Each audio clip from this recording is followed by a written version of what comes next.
What do you know? What can you do for us? I Yep. mean, you do need to have a strong resume and portfolio. Everything else is extra. I've never called the FBI. Okay. And one connection can lead you to another connection, and sometimes it only takes one person to change your life. Why does nobody respond to my emails? How do I structure the perfect email? Make it a dialogue. It's not a monologue, it's not a presentation. Because I've changed my CV probably like 20 million times in the last year. Everyone goes through the same. It makes me feel better.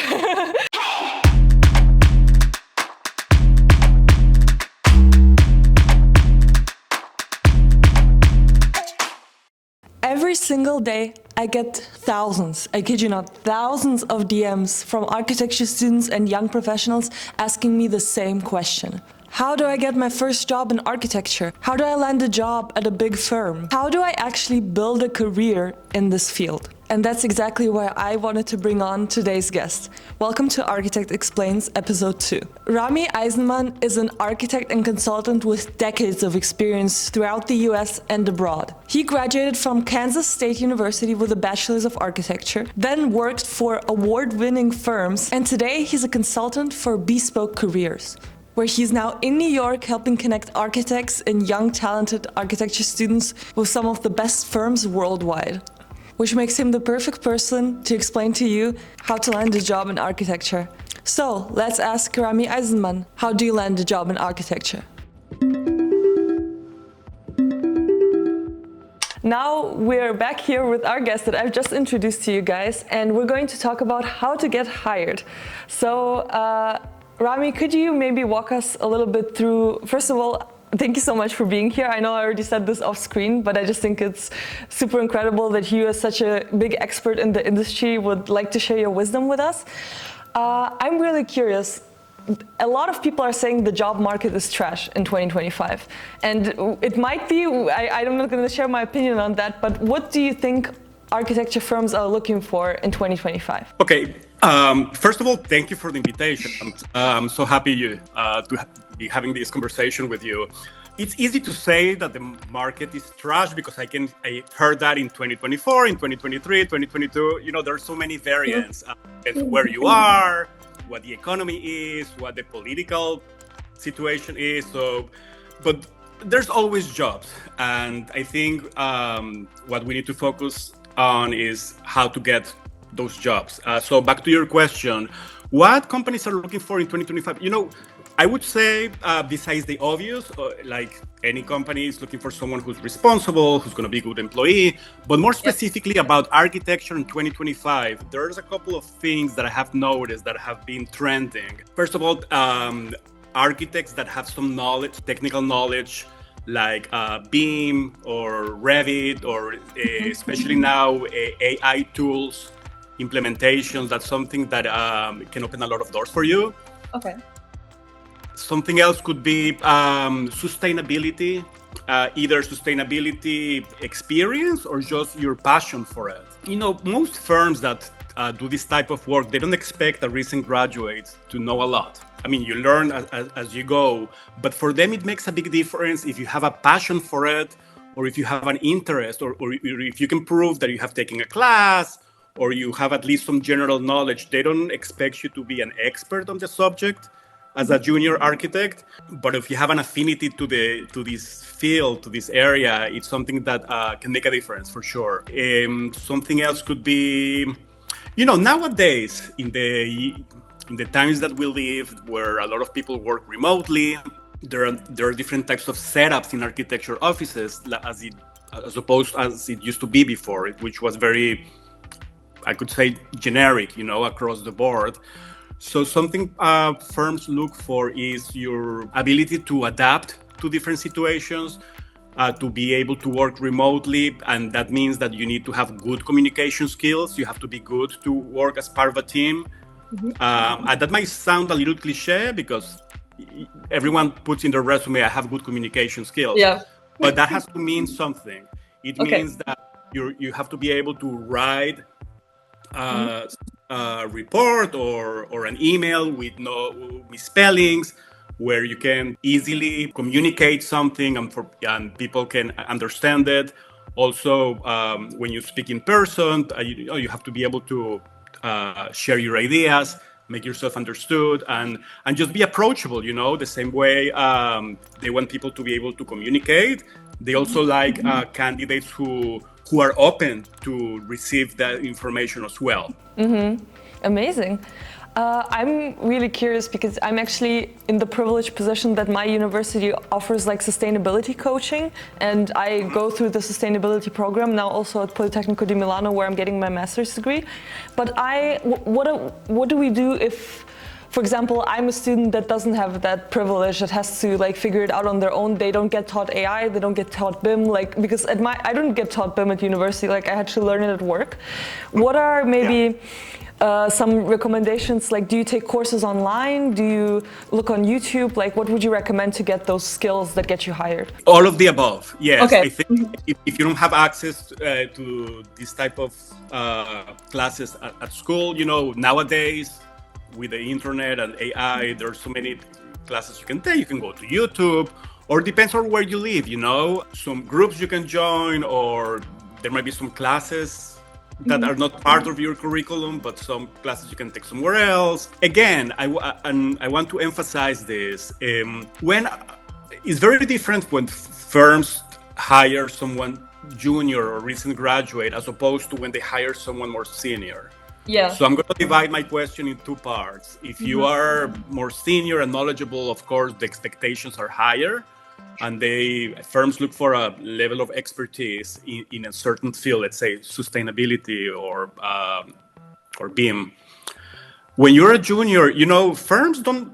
So let me say something. I'm going to make a parenthesis because this is something that can apply not only to this question, but to other questions you may have. And this is about attitude versus aptitude. Aptitude is knowledge. Aptitude is being able to do something. So your knowledge on BIM, your experience in sustainability, all that is aptitude, is things you can learn. The other one is attitude. Attitude is your personality, your convictions. So aptitude is something that you can learn, and firms know that. If you're a smart person, you can learn pretty much anything. But attitude, you either have it or not. So firms usually look for attitude, because if you don't know sustainability or if you don't know BIM, they'll teach you. It's an investment for them. But you need to have the attitude. And sometimes we try to focus, which is important, on aptitude, which is, I know this, I know that. But we forget that most importantly is your attitude, because I've seen recent graduates get jobs with very little knowledge sometimes on a certain subject, but the firm is able to see the potential the person has. The person is hungry for knowledge, the person has initiative, the person maybe doesn't have the information, but the person knows where to get the information, and that's what firms are looking for. And I'm talking about mostly for junior and recent graduates. When you're at a higher level, that's not enough. You need the attitude, but you need to show, okay, what have you been doing in the last 10 years? What do you know? What can you do for us? But for more junior candidates or recent graduates, I would say attitude is even more important than aptitude. That's really interesting. I would have thought that it's the other way around, because some people are crazy talented, even as students, and they have so much knowledge, and it feels like, I want to learn, but you feel so stupid, and you don't even the imposter syndrome hinders you from even applying to certain jobs, like even junior architect positions, just because you feel like I'm all talk and no knowledge. But what you're saying is actually you can be talk and still be interested in learning and get those jobs and then learn on the job. Definitely. I mean, don't take me wrong. Of course, I would encourage you to educate yourself. Yeah. Have as much knowledge as you can. It's not just the attitude. You need to go for it. But I would encourage anyone who's afraid to apply for a job and they might think they don't have the required knowledge. Let's say they ask for a certain software that you need to know or a certain experience. A lot of times, and I say this with conviction, a lot of times firms, when they get to meet you, of course, it is always a plus, any knowledge you have. But if they can see you have the potential, even if you don't meet all the requirements in the position, they'll go with you. I see it all the time. Okay, that's really makes me feel better. So the word that everyone always has on their tongue and nobody knows what to actually do with it is CV or resume. That I've been struggling with this because I've changed my CV probably like 20 million times in the last year, just like throughout getting different jobs and progressing in my career. But what would you say is something that makes a CV strong, and what are the biggest mistakes you can avoid? If we're talking about someone who's a recent graduate or at least a junior architect, and I feel very strongly about this, your resume shouldn't be longer than one page. You should be able to summarize the information. And you have to remember your resume is a presentation card. It's just enough information for whoever reads it to have a general idea of who you are and make a decision if they're interested in having a conversation with you or not. This is not a biography, and this is not your portfolio. Also, a lot of architects they try to make a mini portfolio of the resume, and that's not what the resume is for. So my advice would be keep it one page, keep it simple, easy to read. Make sure you list where you have worked, the location, and the dates. A big mistake that I see it very often is that architects only put the years when they started and when they ended, but months are very important because it makes a big difference. 1 month or 12 months, of the year, it can make a huge difference when you try to figure out how long the person stayed at a job. I would include the date and month when you started the job, and the date, the year and the month when you finished. I would keep it as simple as possible. I would make sure to include any technical knowledge that you have. So you have to list any software that you have experience with, any certifications you have if you're a registered architect, or if you took a class on sustainability, or if you've been certified. That's very important to include. It's also important when you list the projects that you worked on to explain. It doesn't have to be a long paragraph, but just a couple of lines and explain what your role was on that project. Because, you can be a junior architect and you can say, I work in the New York Art Museum, but that's a huge project where sometimes hundreds of people are involved. So that doesn't mean anything for whoever is reading the resume, but you can say, I was in charge of the reflective ceiling plan of the bathrooms. It's fine, but people understand, okay, this person has done this, has been exposed to this. It means more than just naming the museum, if you know what I mean. Mm-hmm. I think I said it before, but I'm going to say it again. You can't have a misspelling. Nowadays, there's no excuse. With AI, with all the tools that you have to.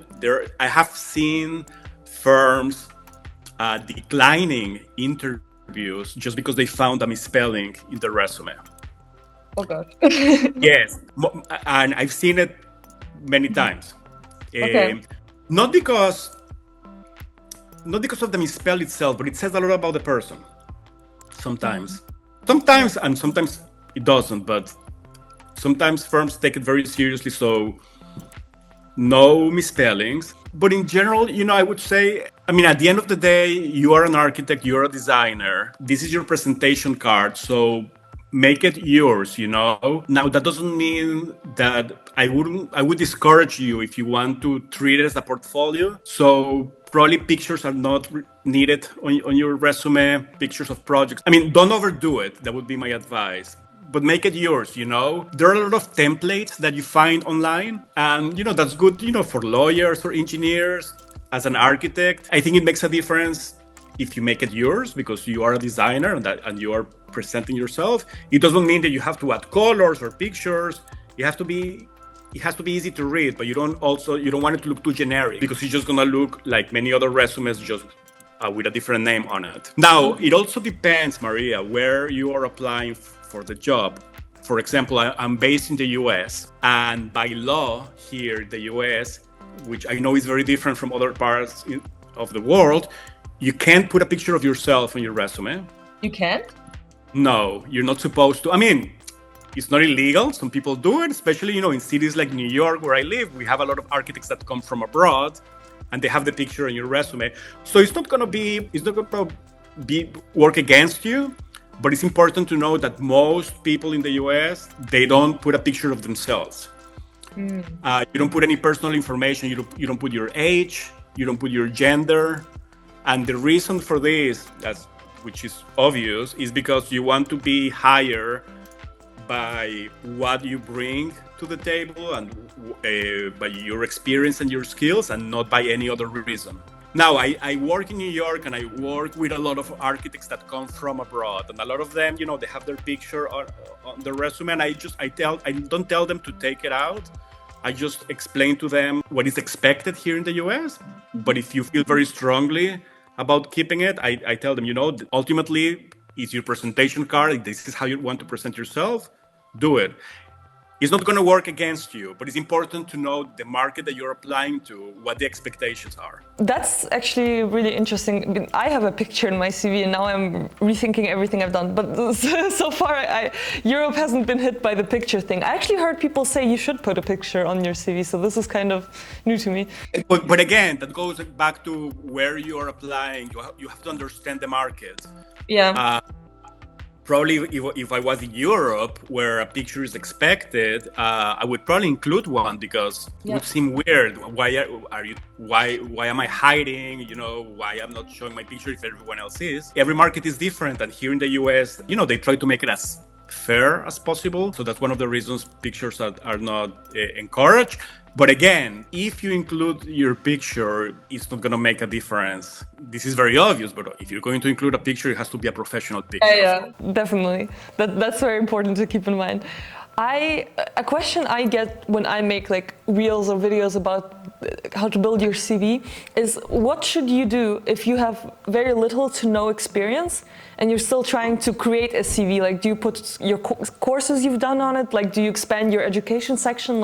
What do you do if you have one internship or no internships? Yes, you should try to include as much as you know, but just relevant information. I wouldn't include any information like if you took a summer job waiting tables. If you just want to fill information, I wouldn't do that. Mm-hmm. But you can, in one page, you can put a lot of information. You can talk about classes, specific classes that you took at school that you think can make an impact or a difference at work. You can talk about any voluntary work that you did, or anything that is architecture related or none. But just to show that what are your personal interests and the type of person that you are. It's not about filling the page with information. You have to understand also that when firms are hiring, they understand. I mean, we all went through that. And when you graduate, you probably don't have as much experience, and it is okay. People know that. I would just try to be as honest as possible, because you can tell, when you're just trying to fill the page with information, or if you're really including things that have some value. Now, something that I would include is the use of a cover letter. Sometimes firms, when you apply for a job, they ask you, send us a resume and a portfolio. Sometimes they said, please include a cover letter. Sometimes they don't. But if you have the option to do that, I would encourage you, because this is the opportunity that you have to explain or say anything about yourself that is not obvious from your resume. Mm-hmm.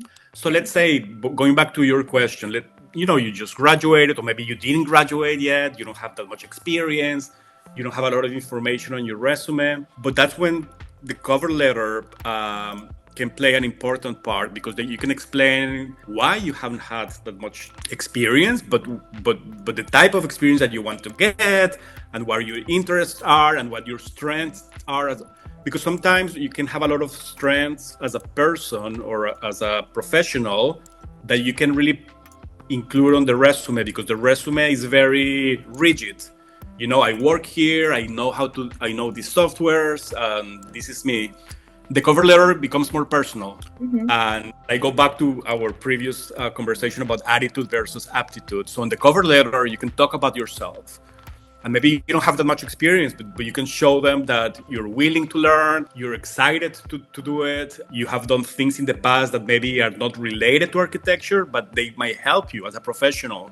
You can say, I had this job, and I was working at this restaurant, and I was managing a group of people at the restaurant. So I have some managing skills or any type of experience from your past or any type of knowledge that you think can make a difference in the workplace, if that makes sense. Yeah, that makes a lot of sense actually. So now, okay, we've built our CV, we've kind of now talked about how to do that.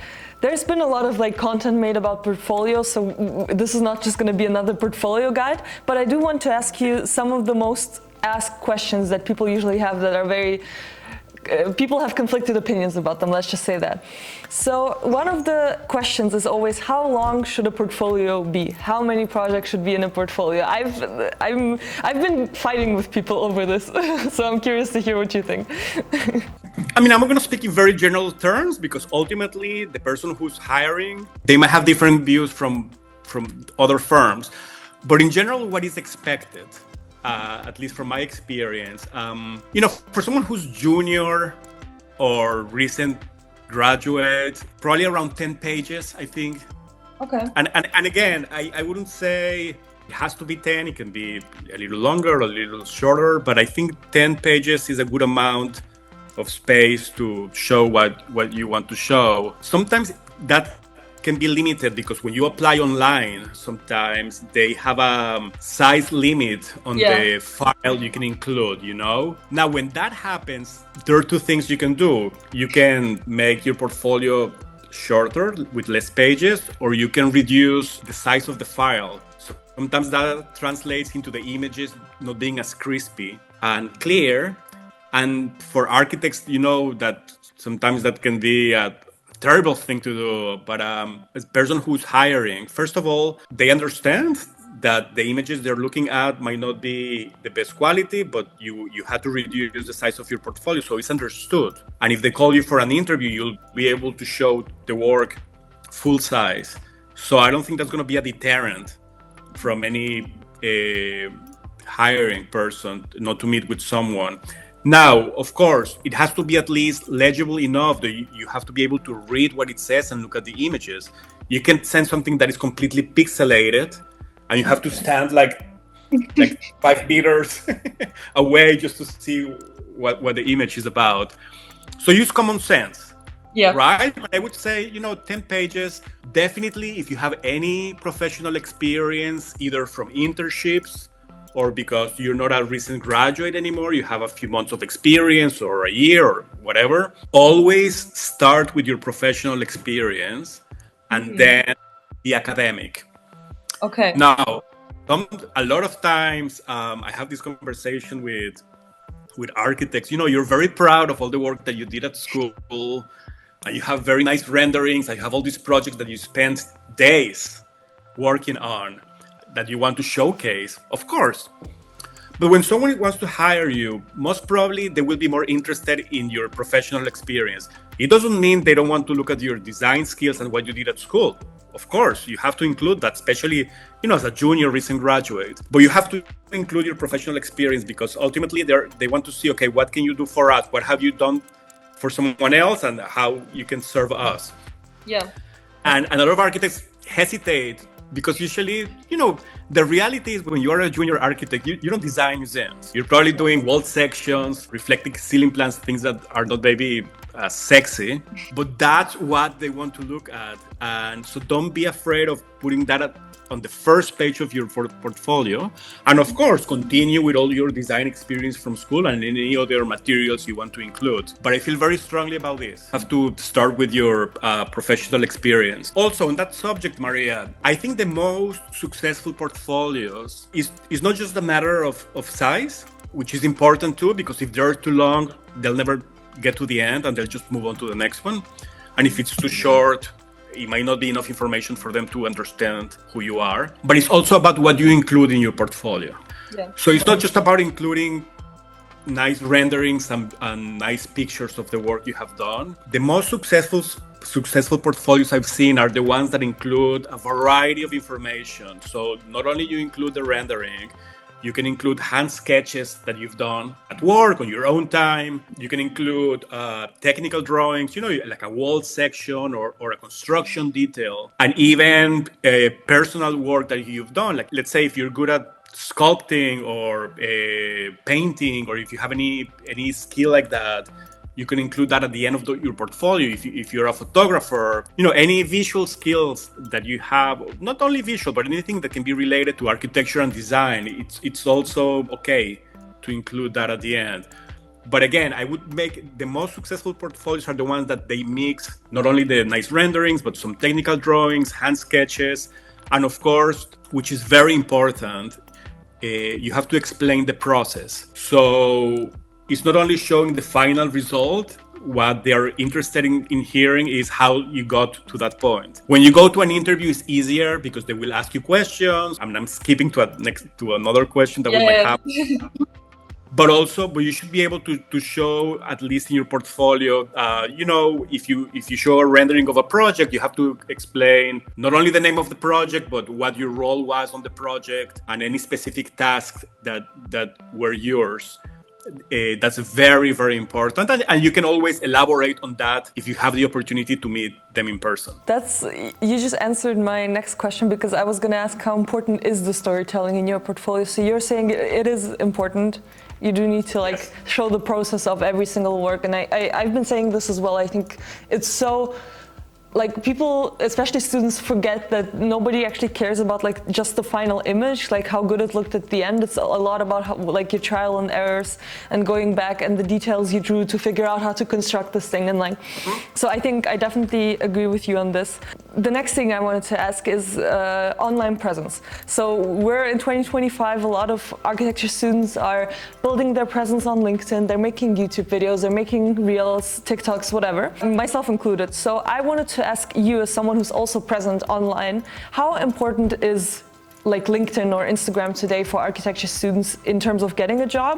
And do you recommend having that social media or having a personal website to cater online to recruiters? I think it can help. I don't think, to be honest, is a requirement. It's a must. I mean, you do need to have a strong resume and portfolio. Everything else is extra. Okay.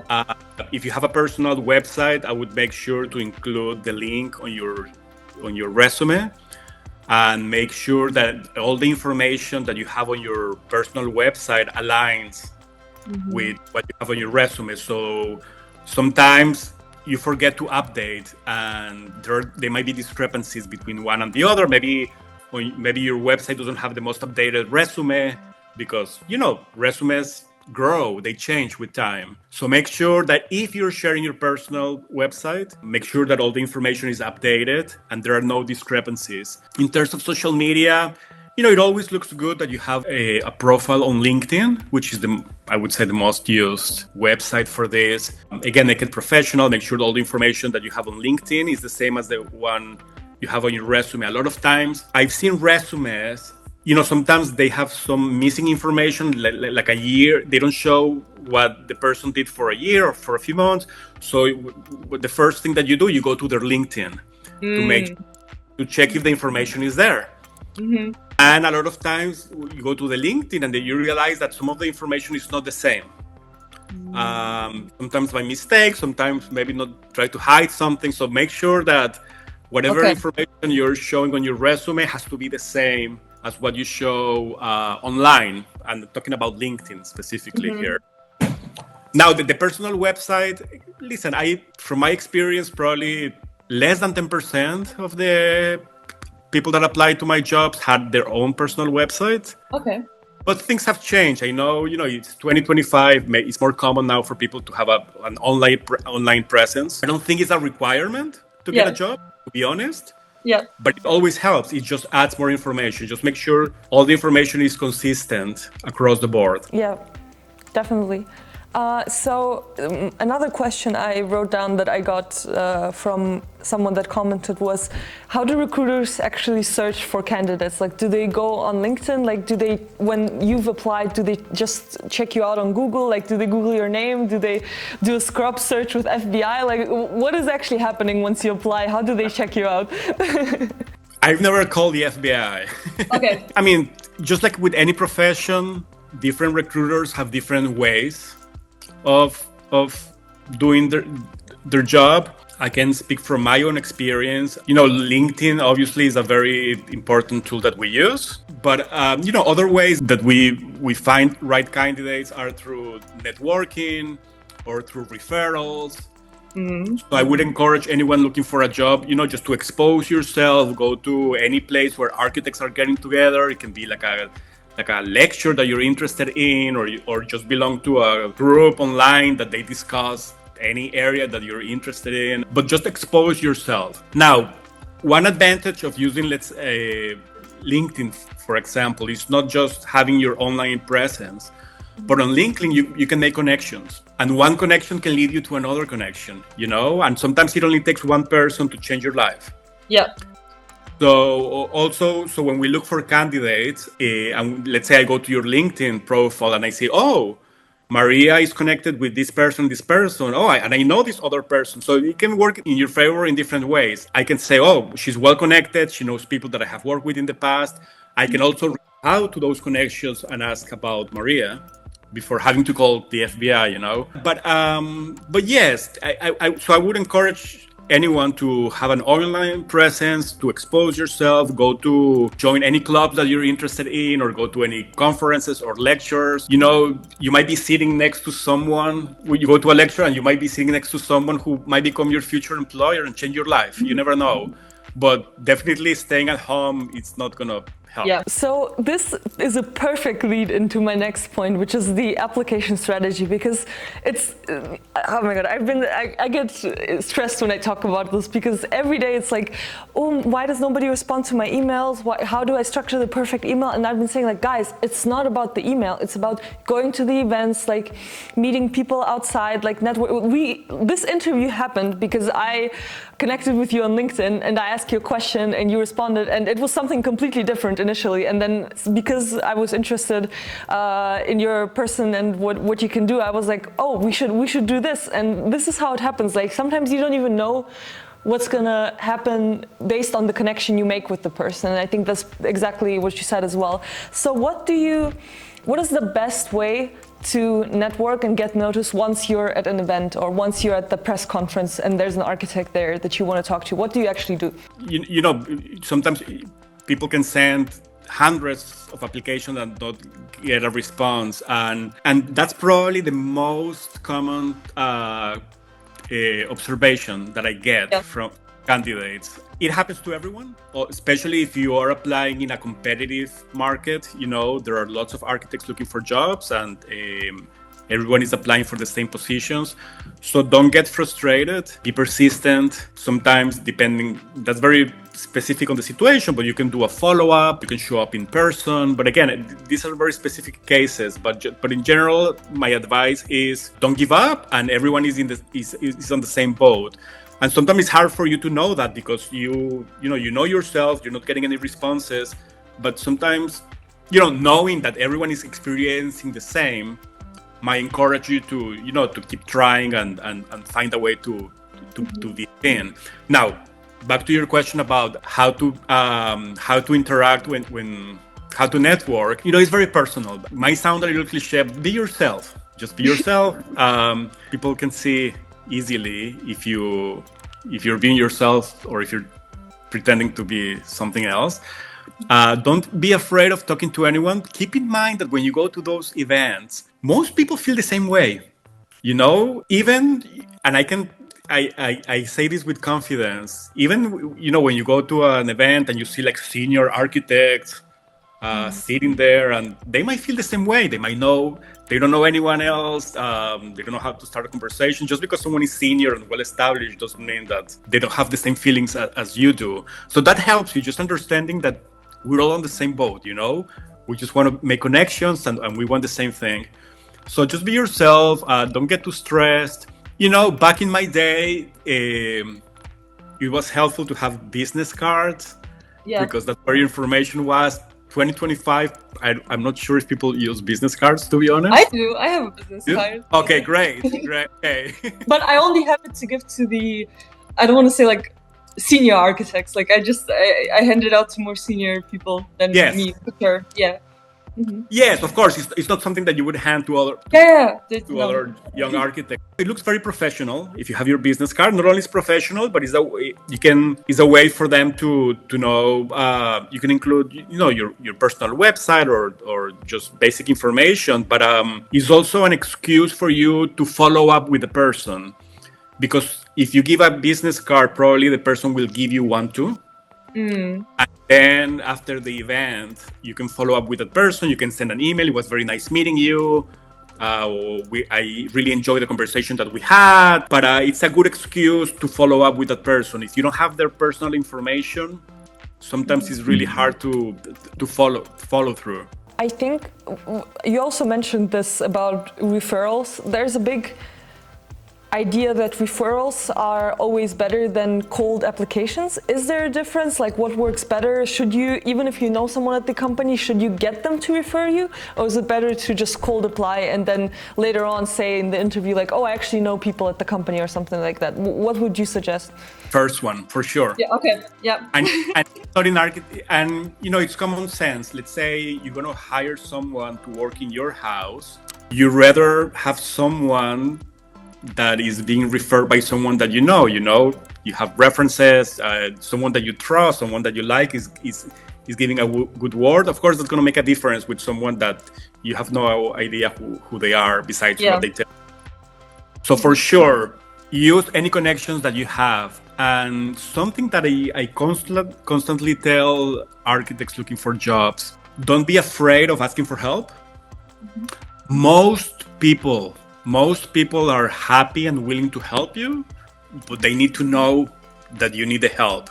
And a lot of times is sometimes because you're very proud or you're very shy or whatever the reason is, you hesitate about reaching out to people that do it. First, like you said, you have a better chance to be considered if you're being referred by someone that they know. A lot of firms that have referral programs, and they give a bonus to whoever brings someone new. So the person might help you not only because they want to be nice to you, but they might get something out of it too.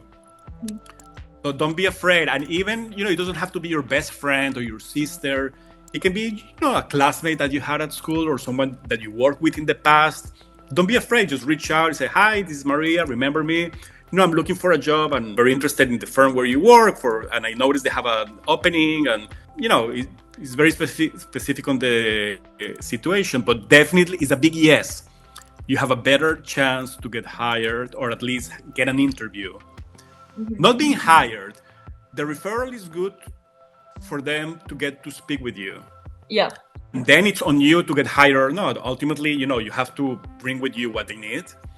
But definitely it makes a big difference if you are referred, and I would encourage anyone to reach out to all your connections, yes, if you're looking for a job. I think this also leads perfectly into our interview prep section, which is the next thing I would like to cover. So what questions can candidates expect? Like, especially, we're talking junior architects, like young, maybe in internship applications. What are the questions you can expect, and should you prepare for them, or how can you prepare for them?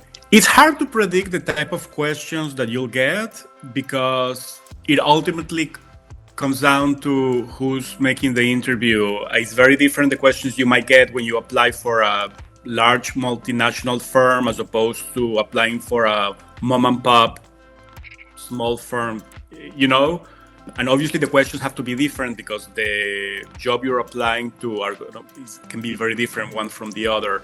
Something I can say is that you have to be able to listen to the question, answer it, and have a conversation. A lot of times, a big mistake that a lot of candidates do, and sometimes it's because you're nervous or you're not aware of this, but sometimes you have a lot of information that you want to share, of course, with the person who's interviewing you. Maybe some of this information you were not able to include on your resume, in your portfolio. You have a lot of things to say, but this is not a monologue. It's a conversation, it's an interview, and you have to remember that. And a lot of times people just don't stop talking. It can be out of nervousness or because, like I said, there's a lot of information you want to share.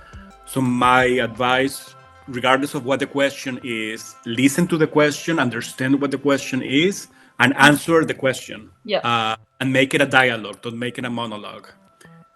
Now, the type of questions they might ask, Maria, they can ask anything. Some firms can ask you about how would you behave in a certain situation? Where do you see yourself in 5 years? They might look at your portfolio and ask you, okay, you work on that project. Please explain what your role on that project was and what your responsibilities were.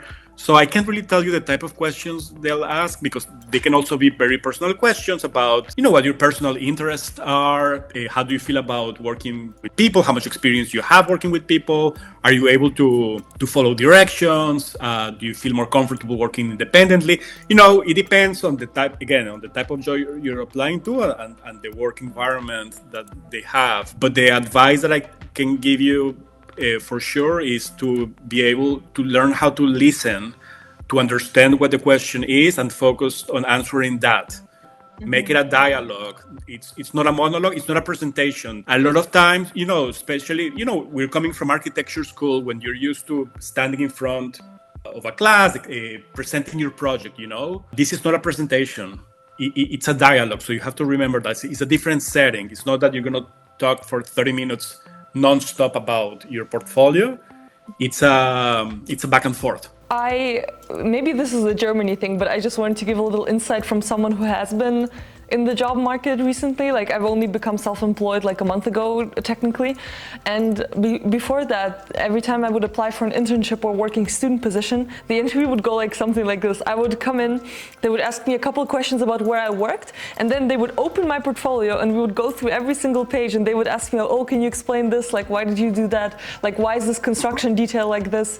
Why is that? And I would have to, like, on the spot answer like questions about the design, more so about the technical aspects than the design. Like, they would ask, what program did you do this drawing in, or what do you know Revit? Like, is this a Revit detail or something? And I think maybe I don't know if this is an international thing, but at least in Germany, it's very common for them to then open your portfolio and just go through it. Because I've had like maybe hundreds of interviews at this point. I've done a lot of stuff like that. So definitely make sure you know your portfolio well and you know what to answer. You can answer about every single drawing, basically. That's what I'm trying to get. Yes, I totally agree. I think you should own any information that you're presenting on your resume and your portfolio. You should be able to answer any questions on the spot. Yes. Yeah, on the spot, exactly. A lot of young architects are also very curious about like salary expectations and voicing salary expectations. When you're in an interview, do you mention the salary? Do you ask for the salary? Or do you leave that to later? Do you wait until you get the proposal to hear the salary? How should you handle the question of money? It's a very interesting question. Sometimes it depends on where you are located. Just to give you an example, there's a new law in New York, since it's not so new, probably it's been around for 2 years, where any employer advertising for a job has to put the salary, or at least a range on Amazing. the ad. I wish we had. Yes, it makes a big difference. Of course, there are loopholes sometimes, because I've seen firms giving a range from 20,000 to 200,000. No. So I mean, I might be exaggerating a little bit, but in general, I think it's a good rule, because it's just more open. Now, in terms of discussing salary, whatever your salary, if the salary is not listed on the job, whatever your salary expectations are, and that's very personal, because you decide how much you think you should be making. That can be based on your level of experience. It can be based on the previous job, how much you were making before. It can be based on how much you think your peers are making, or it can be based on your knowledge on one specific skill can make you more valuable. So it's very subjective, how much you think you should be making. Of course, you have to do your research and understand what the market looks like. But whatever that number is, my advice is, when it's part of the conversation, and usually is the interviewer who will bring it up, They will ask you what your salary expectations are. Whatever number you have, I would advise very, very strongly that you say it with confidence. Because let's say you want to make $5,000. So if they ask you what are your salary expectations are, it's very different as saying, oh, I think I'm looking for $5,000, or how much you want to make. Well, I would like to make $5,000. You know, when people feel the hesitation. So whatever number it is, make sure that you feel very confident about it. You have done your research. It can be, I mean, it has to be also reasonable. You can't ask for unreasonable numbers to negotiate down, because they'll just move on to the next person. It doesn't work like that, you know. You're not buying a car. Because a lot of architects come to me and say, oh, no, I'll ask for this, and then we negotiate down. Not really. They know how much people your level are making, and if they feel that you're asking for crazy numbers, even if you accept what they offer you, they might not offer you something because they know you have very high expectations and you're going to leave that job as soon as you find someone who's going to pay you that, you know? Right. Okay. At the same time, don't undersell yourself, you know? You went to school, you work very hard, you have a degree, whatever level of experience you have, it has value. And that's why they're giving you the chance to join the firm and to speak with you to potentially join the firm. So don't undersell yourself, and make sure that whatever number you come up with is based on the research that you did. And when the conversation comes up, you say it with confidence. You know, we have an expectation in mind of how much money we want to make or how much money we need to make, you know, but we tend to focus too much on salary. And I would advise anyone applying for a job to look at the whole package. And again, that depends on where the job is and your location. But let's say, at least in where I live, you know, you get salary, but you get other benefits too. You can, how many days off you get? Do you get a bonus at the end of the year? You know, at least in the US, the government doesn't give you health insurance. So that's something that you get through your employer. So what type of health insurance they offer, if the job is in the US, is it covered by the firm? Am I paying part of it? You know, there's a lot of variance at the end. You can have a better idea of what the compensation will be once you're able to look at the whole package they're offering you. I'll give you an example. You know, I have worked with firms that sometimes they don't offer you the highest salaries, but they make up for that in other ways. It can be through other type of benefits, vacation time, whatever. I mean, sometimes firms can be very creative. So my advice would be, when you make a decision about what offer you're going to accept, or make sure that you're looking at the whole picture. It's not just the salary. Salary is very important, of course. I'm not saying it's not. But it's not just the salary. You have to look at the whole package comprehensively. Also, maybe just the prestige of the company that you're getting the job at. Like, even, I know it's like weird to say that it's worth a line in your CV, but maybe it's worth it to accept a lower pay in the beginning to then have a good job for 2-3 years, and then with that experience be able to then negotiate your salary better at your next job, if you're someone who's already like looking to progress your career for the next 5 to 10 years. Yeah. I'm sorry to interrupt you, but you said something that is so important. And that's, I personally believe in that very strongly. I think, and it's very personal, different things have value. You know, of course, salary has a value because it's the money that you pay your rent to buy things. Vacation time has a value because, you know, it's the time that you get to spend away from work doing the things that you want to do. But anything can have value, but it's very personal. You said something very important. Yeah. If your goal professionally is to, whatever your goal is professionally is, but if you think that working for that firm and having that name on your resume is going to help you, that has a value by itself, you know? Yeah, definitely. So everything that is important for you, you have to include in the equation and include it as part of the whole offer. Something, especially after the pandemic, something that it has been increasingly valuable for candidates is the ability to be able to work remotely. which not all the firms, at least here in the New York market, not all the firms offer the flexibility of being able to work from home. And now it has become something that people are asking for more than that wasn't even an option. And a lot of people don't know that because, people who are graduating now in the last few years, it's a new reality. But before 2020, you had to work at the firm full time. And probably that's not the case anymore. Some firms have full time, but the ones that don't, they have an advantage over people that look for that as a priority. So again, it goes back to what's important for you. If that has value for you, then keep it in mind. But anything can be valuable. It's just very personal. Yeah, I agree. A question I always have, because I have immigrant background, so I'm always an international applicant, as people would say, no matter where I apply, basically, because I'm not living in the country that I was born in. But what I'm curious is, what should international applicants keep in mind when they're applying? Like, what are some stuff you should avoid to not get discriminated against or red flagged from recruiters? Well, I would start with the obvious, which is it's important that you are able to work where you're applying. So understanding the language and being able to communicate professionally the most. In terms of technicalities, you have to do your own research in terms of what type of visa or permit you need, if that's the case. It's not the firm's job to do that. You need to have the information and you have to present it to the firm. Like, I was born here, so I can work with you, but I need some type of sponsorship or whatever the requirements are.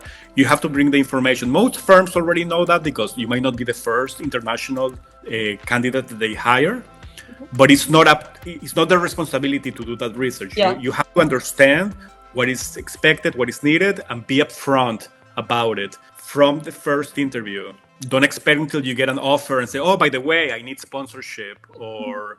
That would sound... So I would bring it up on the first interview. Maybe, to be honest, I don't think there's a need to mention that when you apply for the job, unless they ask you. Okay. I mean, why add extra information that is not relevant? But you should bring it up on the first interview. Now, I would advise you to bring it up at the end of the interview because you have to give yourself a chance first to impress them, to show them how good you are and why they need to hire you. And then you can talk about things like sponsorship, visa, salaries, Yeah. But first you need to show them, okay, why do you need me? And then we can discuss the rest. This has been a very interesting interview, and I would now like to go into our rapid fire section, which is basically where I ask you a question and you just answer me in like simple words. Maybe there's some keywords, but just stuff so people can like rapid fire get the keywords that they need to answer those questions. So One of the question is top 3 do's for getting hired in 2025 as an architect. Be personable, be able to communicate well, and attitude. I like those. And what are top 3 red flags to avoid? No, or not to do, basically, so you don't get not hired. Don't lie, not being humble. Yeah. There are a lot of specifics that come to mind when it comes to getting to the interview or the way you send your resume. But again, no misspellings, and we discussed that before. Yeah. I mean, those are the first 3 that came to mind. They might not be the most important, but there are lots. Yes. Okay. I 100% agree. And now to our last and my favorite question is, if you could say one thing to a recent architecture graduate that's in the job market right now, what would it be? Any last words of advice you would want them to take? It's important to understand that you're not alone. And by this, I mean, sometimes the job application process can be a very lonely experience. Yeah. Because it's just you working on your resume, you're sending applications, you don't hear anything back. And it can be very frustrating for everyone. I don't know if it's an advice, but it's just it's some piece of information that I can share, which I did before. Everyone goes through the same. And sometimes, it might not improve the situation, but knowing that everyone is going through the same, make it easier. Yeah. So be persistent. Don't give up. And I know this sounds very cliche because that's something that you can read anywhere, but I mean it. But you have to be proactive. So if you're doing something over and over and it's not working, try something else. If you're sending applications and you're not hearing anything back, try a different way. Maybe the way you're presenting your work is not the best. So don't be shy. Don't be afraid of speaking with other people that might have some experience and they can give you some advice. If you're not getting, maybe if it's an option for you, maybe if you're not getting any responses, maybe showing up at their office can be an option. That's how I got my first job. Nice. So just be creative. I mean, ultimately, you are a designer, you're an architect, and that doesn't mean that you're only creative in the drawing board. You have to be creative also in the way you handle yourself and you do things in life, you know? So be creative, find ways to be seen, to be heard. Yeah. Amazing. Thank you so much, Rami, and thank you so much, guys, for watching. This was episode 2 of Architect Explains with Rami Aizenman, where we talked about how to get hired as an architect in 2025. Thank you so much for your time again, and I hope you guys enjoyed it, and I will see you in the next episode.